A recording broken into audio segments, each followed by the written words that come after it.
अतिथिज्यू, यस मञ्चमा विराजमान हुनुभएका अतिथिज्यूहरू, अभिभावकज्यूहरू, तथा शिक्षक गुरुज्यूहरू र यस विद्यालयका सम्पूर्ण विद्यार्थी भाइ बहिनीहरू सर्वप्रथम मेरो नमस्कार। आज ज्ञान, बुद्धि र कलाकी देवी सरस्वती माताको पूजाको यस पावन अवसरमा म यहाँ उपस्थित हुन पाउँदा आफूलाई धेरै भाग्यमानी ठानेकी छु।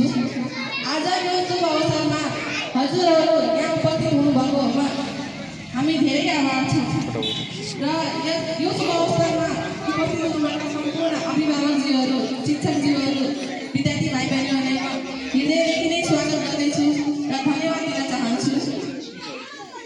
आगामी दिनमा पनि यस विद्यालयले यस्ता कार्यक्रम गर्ने हुँदा पनि हजुरहरू यही प्रकारले साथ र सहयोग दिनुहुन्छ भन्ने म आशा राखेकी छु। माता सरस्वतीले हामी सबैलाई ज्ञान, सद्बुद्धि, अनुशासन दिनुहुन्छ भने म कामना गर्न चाहन्छु। अन्त्यमा यहाँ उपस्थित सम्पूर्णलाई पुनः स्वागत गर्दै म बिदा हुन चाहन्छु। हस्त धन्यवाद।